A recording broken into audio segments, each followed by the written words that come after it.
حضرت عمر کا زمانہ ہے، مسجد میں عورتیں بھی نماز پڑھنے آتی ہیں اور مرد بھی نماز پڑھنے آتے ہیں۔ ایک خوبصورت عورت کا راستہ ایک نوجوان لڑکا روکتا ہے۔ ایک دن اس نے دیکھا، ایک نے رک کے کہا تجھے مسئلہ کیا ہے؟ اس نے کہا کہ میں تیرا چاہنے والا ہوں۔ اس نے کہا کہ میری چاہت ڈیمانڈ جو کروں گی پوری کر دو گے؟ اس نے کہا آسمان سے تارے بھی توڑ لو۔ اس نے کہا بس میری یہ خواہش ہے 40 دن حضرت عمر کے پیچھے نمازیں پڑھ لو، اس کے بعد 40ویں دن کی آخری نماز کے بعد یہاں میں منتظر ہوں گی تیری اور تیرا انتظار کروں۔ 40 دن نمازیں چلتی رہی۔ پھر عمر کا لہجہ اور من کے روگ نہ دھلے اور من میں نور نہ اترے۔ 40ویں دن کی آخری نماز کے بعد وہ گردن جھکا کے جا رہا تھا، لڑکی اسبِ وعدہ کھڑی تھی۔ کہا گزر رہے ہو؟ میں اسبِ وعدہ کھڑی ہوں۔ کہا کھڑی رہو۔ عمر نے دل کا تعلق رب سے جوڑ دیا ہے۔ آؤ اس قرآن سے تعلق جوڑو، یہ دلوں کے زنگ اتارتا ہے، روحوں کو نور دیتا ہے۔ اسلام کا جو بنیادی اخلاق ہے وہ حیا ہے، یہ بات ذہن میں رکھیں۔ ہر دین کی ایک پہچان ہے، حضور نے فرمایا اسلام کی بنیادی پہچان کیا ہے؟ حیا ہے۔ جب ہم نے اسلام کے دامن کو چھوڑ دیا ہے، یہ رسم حنا کے نام سے بدتمیزی یہ کس معاشرے سے ہم نے لی ہے؟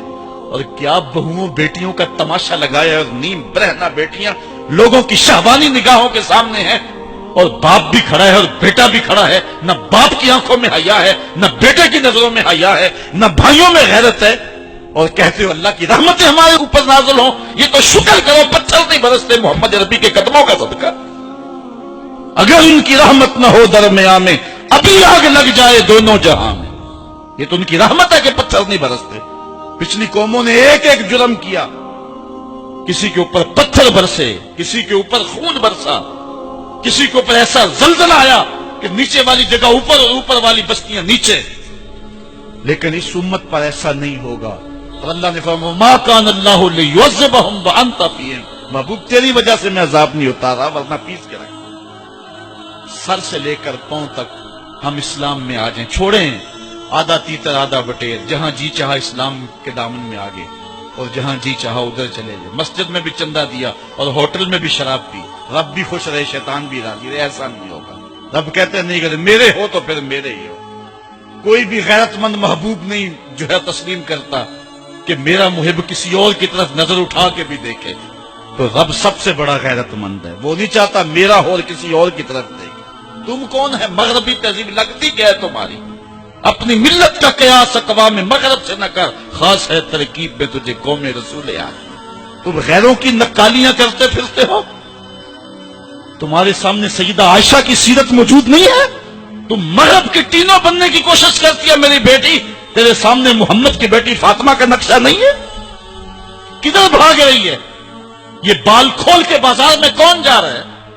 یہ نیم برہنہ کون جا رہا ہے؟ دیکھ محمد عربی تجھے کیا آواز دے رہے، ان کا لہجہ کیا، اس کو سن اور زندگی کو اس کی مطابقت میں گزار۔ اصل ہمارے دل زنگ آلود ہو گئے، اس دنیا کے اس ماحول نے ہمیں اس طرح کر دیا ہے کہ آج ہمیں سمجھ نہیں آ رہی کہ ہم کدھر جائیں۔ اور ایک اور حدیث میں حضور نے دلوں کا اور من کا میل اتارنے کے 2 نسخے بیان کیے، ایک کثرت کے ساتھ موت کو یاد کرنا، کثرت کے ساتھ موت کا تذکرہ، اور دوسرا کثرت کے ساتھ جو ہے وہ تلاوت کلام مجید۔ اصل 10-15 سالوں سے ہمارے ساتھ جو کچھ ہوا ہے، آج اگر کوئی تذکرہ موت کرے، کوئی آخرت کی یاد دلائے، کوئی عمل کی بات کرے، وہ کہتے ہیں یہ تو ویسے خوش کیسے کیا پتا، قبر کا مذاق اڑا رہا ہے۔ اللہ اکبر، قبر دا خوف دے دے کے لوکی مینوں ڈرا دے۔ میں کہتا ہوں لوگ کا کون ڈرانے والے؟ منکر نکیر کا پتہ آمنہ کے لال نے دیا ہے۔ فَلْيَضْحَكُوا قَلِيلًا وَلْيَبْكُوا كَثِيرًا، تمہارا رب کہتا ہے تھوڑے ہنسا کرو زیادہ رویا کرو۔ رونا دل کا میل اتارتا ہے، باطن کے اجاڑ پن کو دور کرتا ہے، من میں خشیت الہی کے پھول کھلاتا ہے۔ اور حدیث میں آتا ہے وہ آنکھ خوف خدا کی وجہ سے روئی اور ایک بال کی جڑ بھی بھیگ گئی، کل قیامت کے دن وہ بال جہنم میں نہیں جانے دے گا۔ عرض کرے گا مالک یا اسے جنت دے دے یا مجھے نکال لے، تو رب بال تو نہیں نکالے گا، اللہ تعالیٰ اس شخص کو جنت عطا فرمائے۔ لا خیر فی عین لا تبکی من خشیت اللہ. امام ابو نعیم نے لکھا حلیہ میں اس آنکھ میں بھلائی کوئی نہیں ہے جو خوف خدا میں روتی نہیں. رونے کا مزاج بناؤ, طبیعت کے اندر نرمی پیدا کرو. اگر طبیعت سخت ہے, بعض لوگ تباً سخت ہوتے ہیں, تو روزانہ شام کے وقت قبرستان میں جا کر کے کچھ وقت گزار کے آیا کرو. اپنی طبع میں نرمی پیدا کرو, طبیعت میں سادگی پیدا کرو.